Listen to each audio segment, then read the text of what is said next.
जय जगन्नाथ सांग मैंने डीएस रितम यूट्यूब चैनल को स्वागत करुचे। आसतु आज देखा आम म्यूनिसिपालिटी डे कौ भाया पालन है। आम मुख्य अतिथि पताका उत्तोलन कर सारापर राष्ट्र संगीत गान है।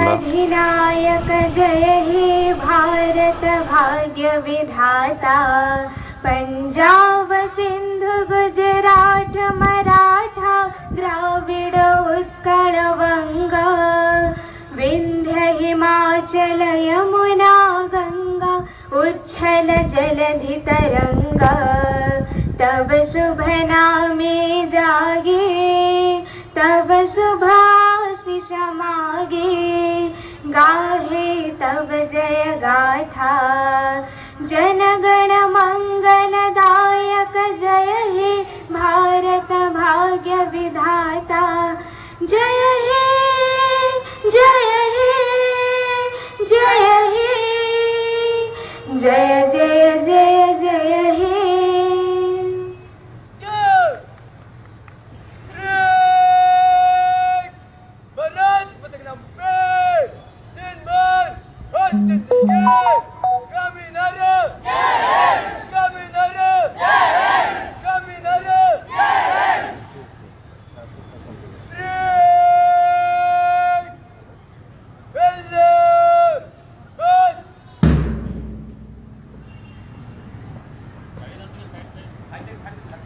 उन्मादना आजिर ए पेरेड प्रदर्शनी रे उद्भासित होउछि।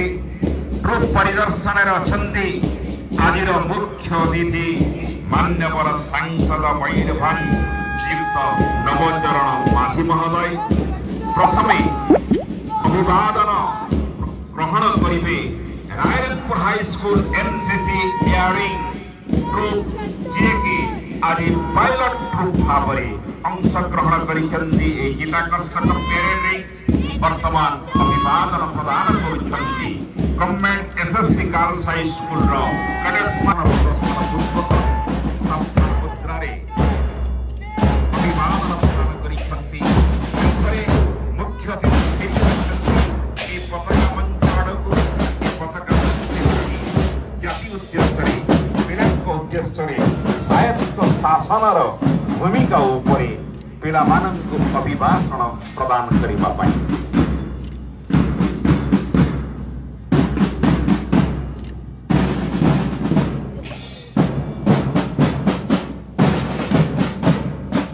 रायरंगपुर हाई स्कूल एनसीसी एयरिंग तापर हमर ऑल प्लाटून पेरेड करी हमर चीफ गेस्ट एवं आमर जातीय पताका को सम्मान जनाउछंती। देखुथिबे खूब सुंदर भाव में आमर पेरेड करुछंती। सम्मान प्रदर्शन पूर्वक आगे चलती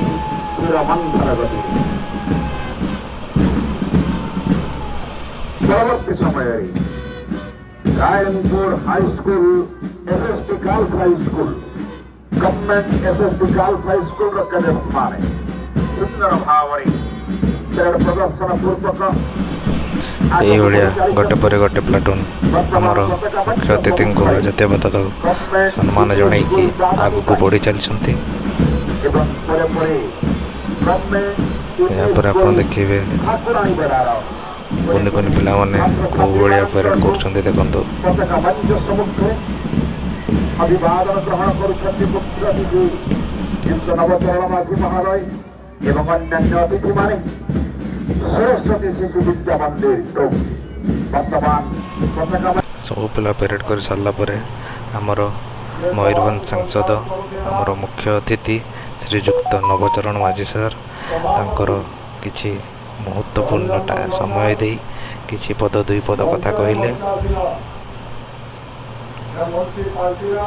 तांको परे परे उपाध्यक्ष ममिता चौधरी महोदय म्युनिसिपालिटी एक्जिक्यूटिव ऑफिसर पीताम्बर नायक एवं मंचर मंचासीन विभिन्न वार्ड काउंसिलर महोदय महोदया आज ଏ କାର୍ଯ୍ୟକ୍ରମରେ ଉପସ୍ଥିତ ସମସ୍ତ ପ୍ରେସ୍ ବନ୍ଧୁ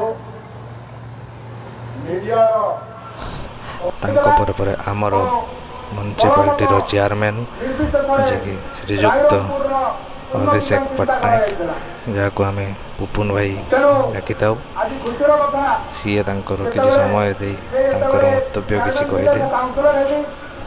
ତାଙ୍କ ପରେ ଏ ଅଞ୍ଚଳର ବିଧାୟକ ହେଲେ, ମୁଁ ଚେୟାରମ୍ୟାନ୍ ହେଲି। ଏବେ ସେ ଏମ୍ପି ଅଛନ୍ତି, ତେଣୁ ମୁଁ ତାଙ୍କୁ ରାଇରଙ୍ଗପୁରର ଉନ୍ନତିରେ ନିଶ୍ଚିତ ଭାବରେ ତାଙ୍କୁ ଶୁଭକାମନା ଦେବି। କାହିଁକି ନା ସେତେବେଳେ ଯେଉଁ ମଞ୍ଜି ବୁଣା ହେଇଥିଲା ରାଇରଙ୍ଗପୁର ଡେଭଲପମେଣ୍ଟର, ଲୋକଙ୍କର ସୁବିଧା, ଲୋକଙ୍କର କାର୍ଯ୍ୟ, ଲୋକଙ୍କର ଜୀବନଶୈଳୀ ପ୍ରତିଟି କ୍ଷେତ୍ରରେ ମ୍ୟୁନିସିପାଲିଟି ଚେଷ୍ଟା କରି ଆସିଛି। ତାଙ୍କ ପରେ ଆମର ଭାଇସ୍ ଚେୟାରମ୍ୟାନ୍ ଶ୍ରୀମତୀ ମମତା ଚୌଧୁରୀ ମ୍ୟାଡ଼ମ୍, ସିଏ ତାଙ୍କର କିଛି ମନ୍ତବ୍ୟ ରଖିଲେ। ମୁଁ ବହୁତ ଛୋଟିଆ ଭିଡ଼ିଓ କରିଥିଲି, ସେଥିପାଇଁ ଫୁଲ୍ ଭିଡ଼ିଓ ମୁଁ ଆପଣଙ୍କୁ ଶୁଣାଇ ପାରିଲି ନାହିଁ।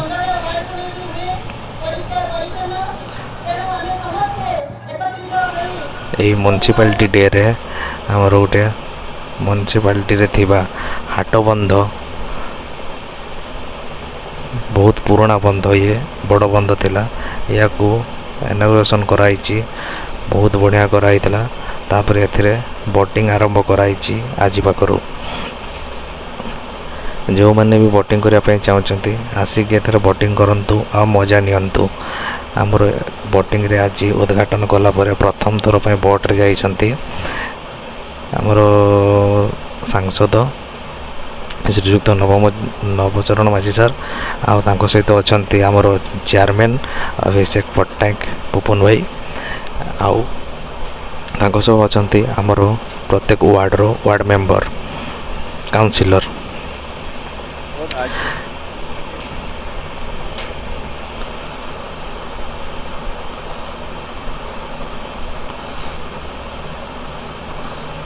এই ବାବଦକୁ ରିନୋଭେସନ୍ କରିବା ପାଇଁ ଆମକୁ ଟଙ୍କା ମିଳିଥିଲା।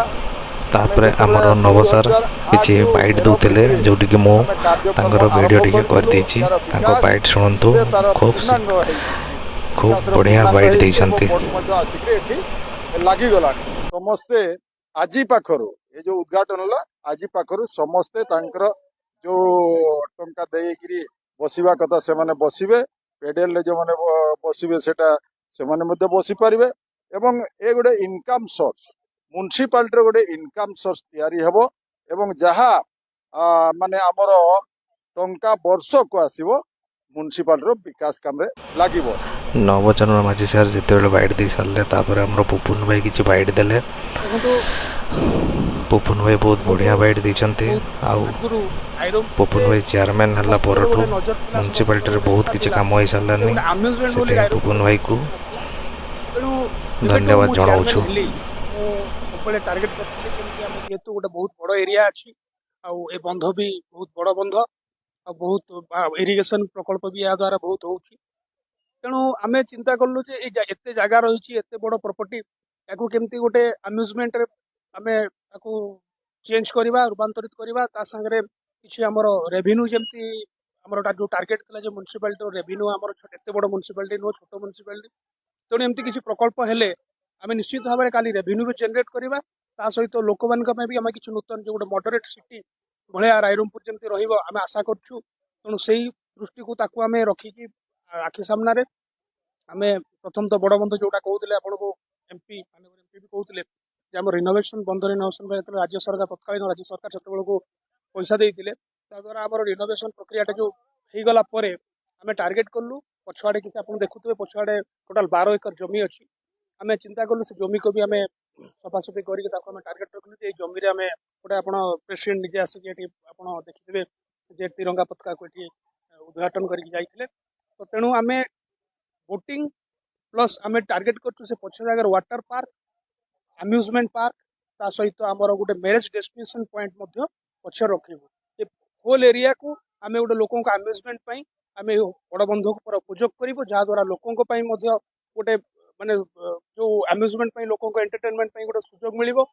ତା ସହିତ ଭଲ ରେଭିନ୍ୟୁ ମଧ୍ୟ ଜେନେରେଟ୍ କରିପାରିବ ମ୍ୟୁନିସିପାଲିଟି, ଯୋଉଟାକି ମ୍ୟୁନିସିପାଲିଟିର ବିକାଶ କାମରେ ଆଗକୁ ଲାଗିବ। ଓ ଖୁସିର କଥା ଯେ ରାଇରଙ୍ଗପୁର ଭଳିଆ ଗୋଟେ ଉପାନ୍ତ ଅଞ୍ଚଳରେ ଆମେ ଏଇଭଳିଆ ଫ୍ୟାସିଲିଟି ଜାଣିପାରିଛୁ। ତେଣୁ ମୁଁ ଆମର ସମସ୍ତ କାଉନସିଲର୍ସ ବୃନ୍ଦ, କାଉନସିଲର ସମସ୍ତ ଭାଇସ୍ ଚେୟାରମ୍ୟାନ୍, ଆମର କାଉନସିଲର୍ସ ବୃନ୍ଦ ତଥା ସମସ୍ତ ଷ୍ଟାଫ୍ ଏକ୍ଜିକ୍ୟୁଟିଭ ଅଫିସର ସମସ୍ତ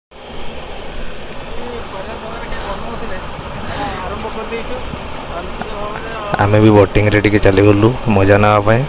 ଆଉ ଆମେ ବସିଥିଲୁ ଡ୍ରାଗନ୍ ବୋଟ୍ରେ, ଡ୍ରାଗନ୍ ବୋଟ୍ ଆଉ ପାଇଡେଲିଂ। ଆମେ ପାଇଡେଲ୍ ବାଲାରେ ଯାଇଥିଲୁ।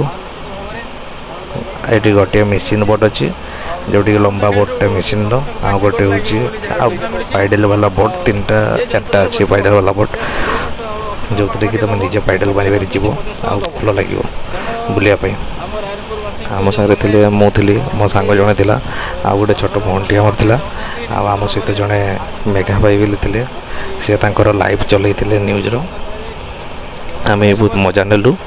ଆଉ ତାପରେ ଆମର ଆଜି